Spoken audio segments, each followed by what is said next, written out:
Hello, welcome. I'm going to I'm going to use the book of Jude this time, verses 17 through 19. But beloved, remember ye the words which were spoken before of the apostles of our Lord Jesus Christ, how that they told you that there should be mockers in the last time, who should walk after their own ungodly lusts. These be they who separate themselves, sensual, having not the Spirit. Yeah, I think this describes the last days perfectly. We're kind of living in them right now. Let's see, mockers. Yeah, we have a lot of mockers. We have a lot of people that think they know what they're doing, scoffers, that think they're really witty. When they think the Bible's wrong and they're being very witty in mocking it, but they're not. Who should walk after their own ungodly lusts? Yes, we have a lot of people walking after their own ungodly lusts these days. There are plenty of things to lust after these days. Plenty. What you name it, you can probably find something to distract you or to indulge yourself in and just dedicate your life to. These be they who separate themselves, sensual, having not the Spirit. So, yeah. Now the separating themselves, that's very interesting. That's what I want to focus on here. Separating yourself. What kind of separation?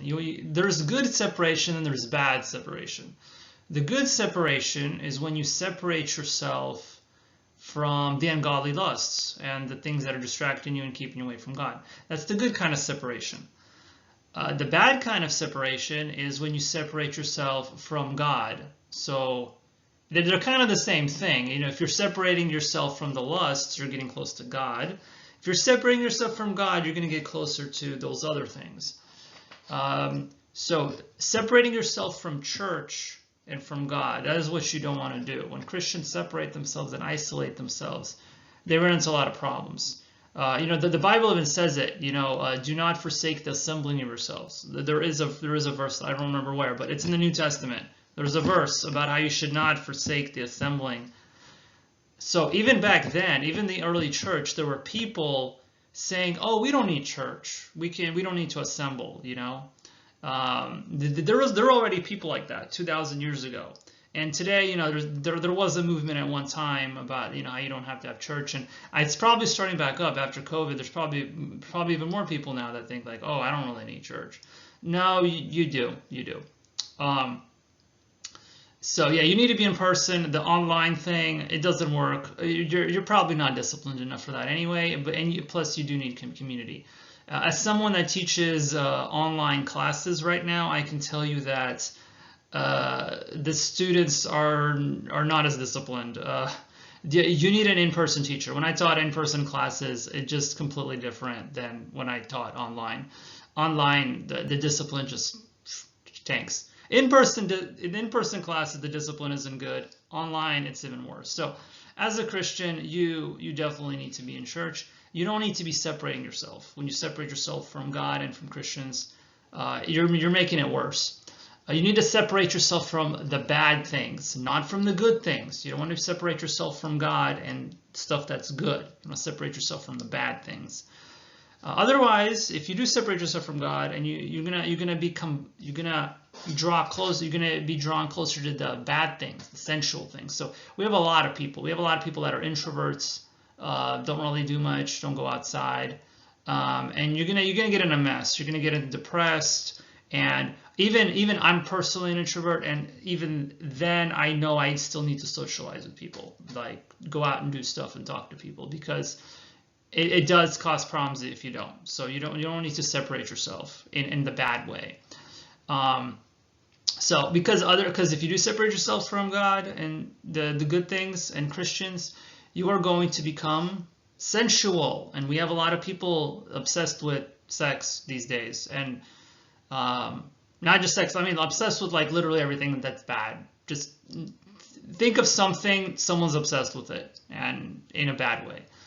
So that's what happens. People just lock themselves up in the rooms, and then they get all sorts of mental problems and illnesses. And that's why, why do you think we have so many, the whole homosexual thing? Now we got trans. It's just getting worse. It's just getting worse and worse. People keep coming up with more insane mental illnesses. We have so many mentally ill people in this country. And it's just getting worse because people have been locking themselves up, separating themselves.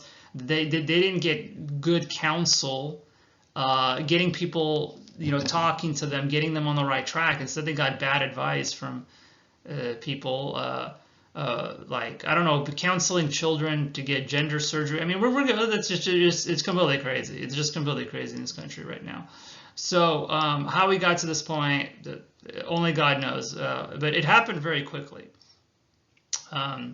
So yeah, basically, that's what happens when you separate yourself. You separate yourself from God, from good people. You get some wacko ideas, and you end up possibly mentally insane by the end of it. So you get depressed, and you kind of start going crazy. That's not going to happen to everybody, but still, not healthy, completely not healthy. Even a non-Christian psychologist that's halfway intelligent will tell you that. So don't separate yourself from God. Don't separate yourself from church. Go to church. Be there in person. And if you can make it to a Bible study during the week for some good fellowship, do that as well. So lots of macros, lots of people I think they're smart. So yes, I do believe we're in the last days. There's plenty of evidence for that we are in the last days. So anyway, stay strong, stay close to God. Yeah. So these Bible YouTube videos, they're meant to just supplement whatever else you're doing. This is not meant to like replace church or something. You need community, some kind of fellowship. So you need people in person. So that's very, very important. So anyway, see you next time.